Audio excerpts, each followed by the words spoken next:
Hello everyone, welcome to another review. Today I'm doing the Studio Series H to the Prime's Air Raid and Gamer Edition for Future Class Ironhide. So first I'm going to start with Ironhide.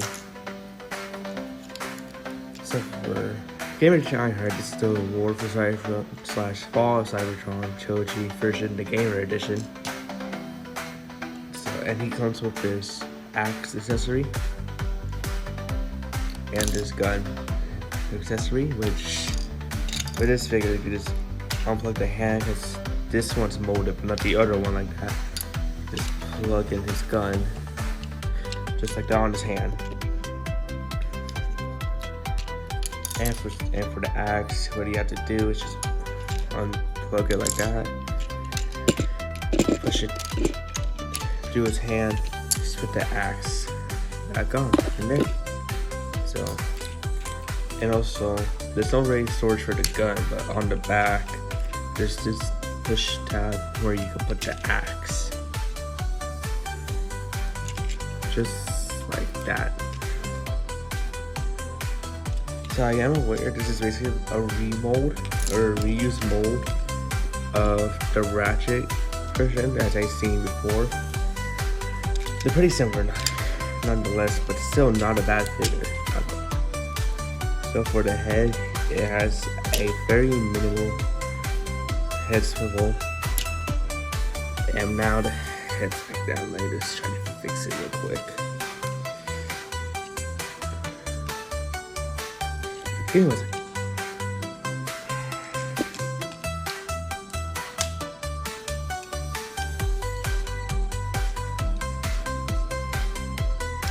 Okay, I got it fixed.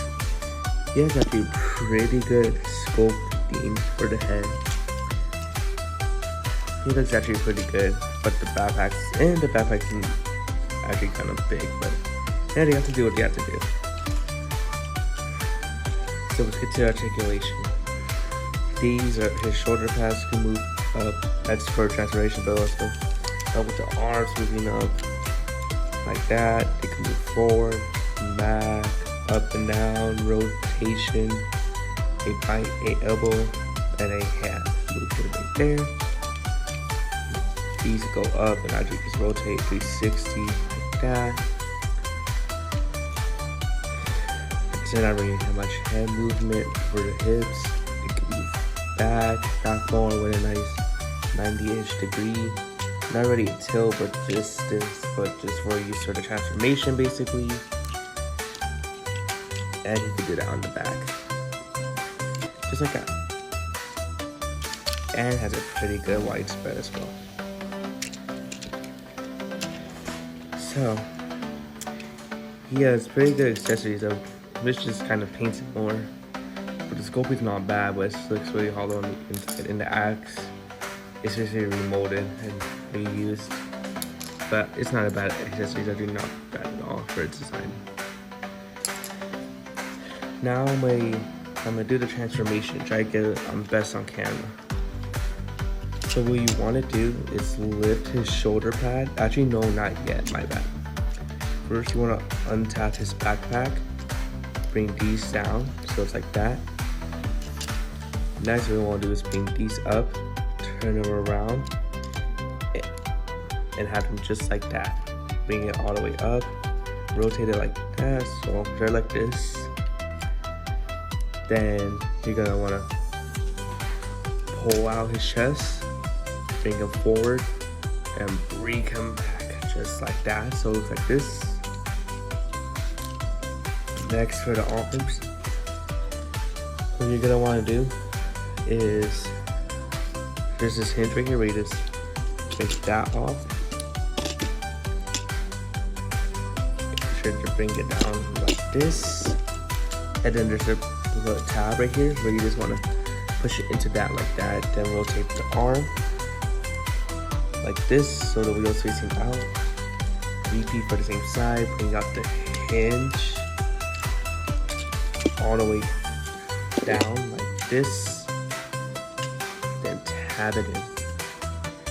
And then with the arms, there's this tab right here. With the arm is, you just want to push it in so that's tapped in.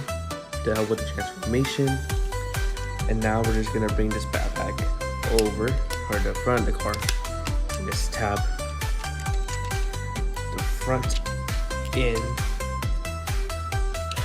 So the front looks like that. Now what we're gonna do is rotate the top half just like that.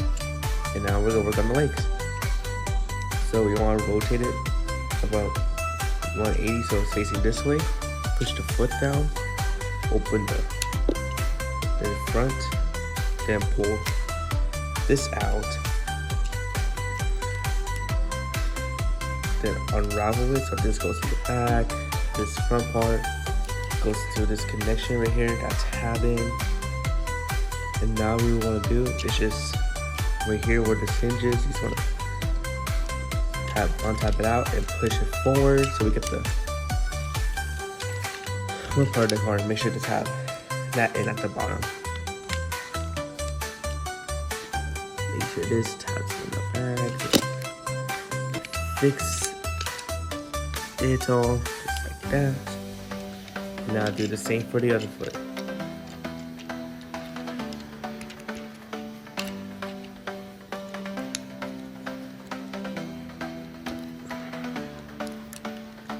Alright, give me 1 second.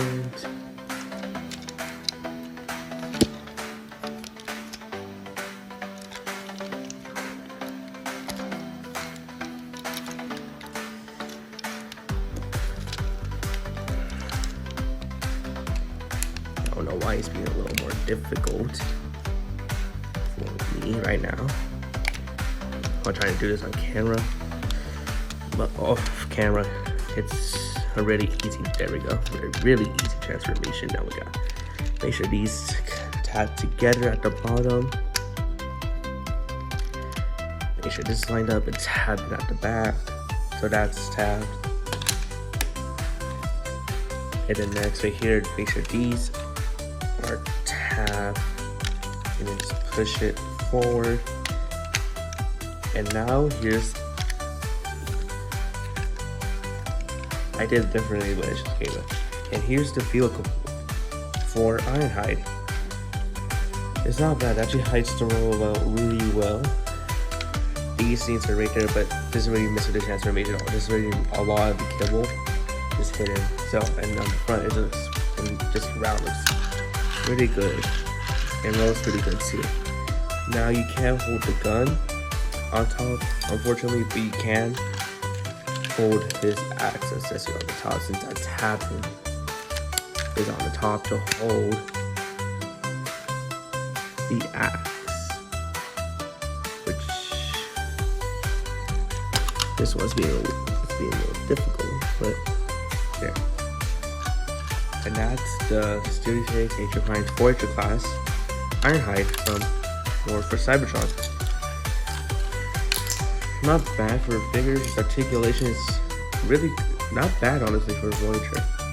I'm gonna give it a 7.5 out of 10 for his robot mode. I like it, but the backpack kind of bothers me a little.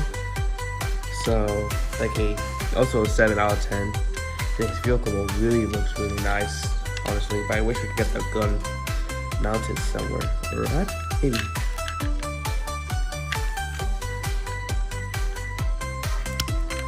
Now you can't really mount the gun, so yeah.